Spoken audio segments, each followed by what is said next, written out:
Assalamualaikum warahmatullahi wabarakatuh. Kembali lagi dengan saya Nancy Latifatul Afidah dengan NIM 12640620160. Pada video kali ini kita akan membahas mengenai teori motivasi dan penerapannya.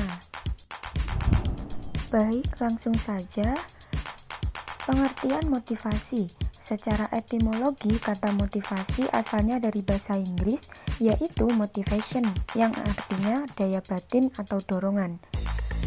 Dapat disimpulkan bahwa pengertian motivasi adalah segala sesuatu yang dapat menggerakkan atau mendorong seseorang guna melakukan tindakan terhadap sesuatu dengan tujuan tertentu.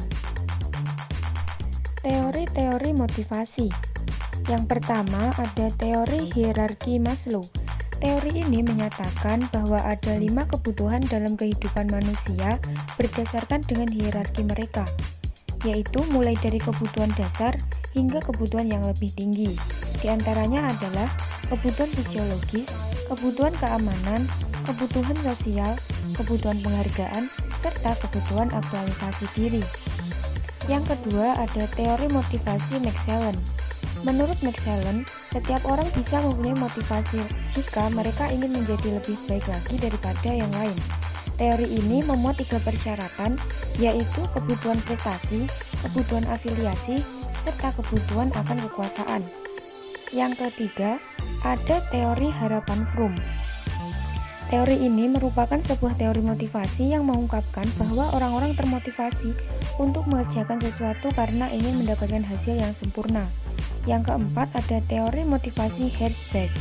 Teori Herzberg sering disebut juga sebagai teori 2 faktor atau teori MH.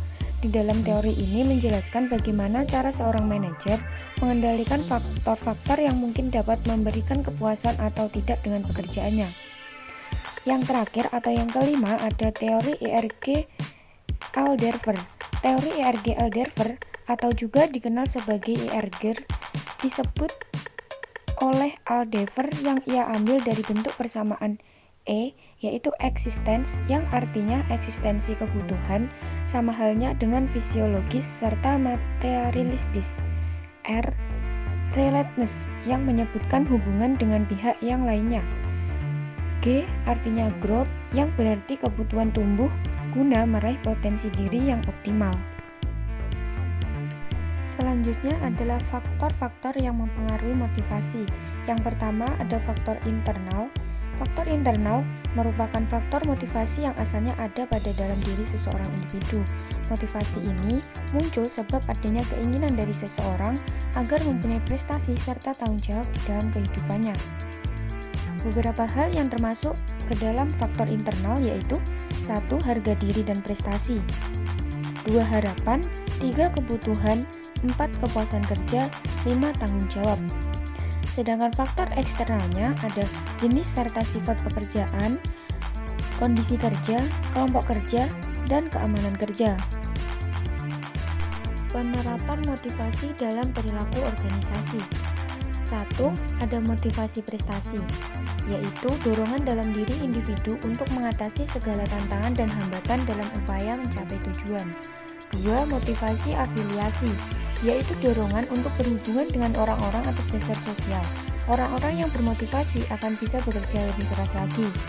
Yang ketiga ada motivasi kompetensi, yaitu dorongan untuk mencapai keunggulan kerja, meningkatkan keterampilan, pemecahan masalah, dan berusaha keras untuk inovatif. Yang terakhir ada yang keempat ada motivasi kekuasaan, yaitu dorongan untuk mempengaruhi seseorang dalam mengubah situasi dan cenderung bertingkah laku otoriter. Motivasi kekuasaan meliputi tanggung jawab, pengakuan dan penghargaan, gaji dan upah, kebutuhan untuk merealisasikan diri, serta kepercayaan diri. Pada poin yang terakhir adalah contoh penerapan teori motivasi. Pada contoh kali ini saya mengambil salah satu teori motivasi yaitu teori motivasi Herzberg. Seperti yang sudah saya jelaskan di awal, teori Herzberg sering disebut juga sebagai teori 2 faktor atau 2 metode. Di dalam teori ini menjelaskan bagaimana cara seorang manajer mengendalikan faktor-faktor yang mungkin dapat memberikan kepuasan atau tidak dengan pekerjaannya. Dalam teori ini ada dua metode, yaitu metode langsung dan tidak langsung. Sebagai contoh, PT Artistika memberikan metode langsung yaitu berupa gaji, bonus, THR, tunjangan makan, piagam penghargaan. Serta metode tidak langsungnya adalah dengan membuat karyawan nyaman seperti pelatihan atau training, ruangan yang luas, menyediakan tempat ibadah, serta kantin, atau lebih enaknya menyediakan fasilitas bagi karyawannya. Nah, dengan dua cara metode tersebut dapat disimpulkan, maka metode tersebut yang diterapkan oleh perusahaan memiliki kesamaan, yaitu memotivasi karyawan secara langsung agar karyawan lebih bersemangat dalam melakukan pekerjaannya, dan secara tidak langsung fasilitas-fasilitas yang mendukung serta menunjang para karyawan betah dan bersemangat dalam bekerja. Sekian penjelasan video dari saya tentang teori motivasi dan penerapannya. Apabila ada kurang lebihnya saya mohon maaf. Sampai jumpa. Wassalamualaikum warahmatullahi wabarakatuh.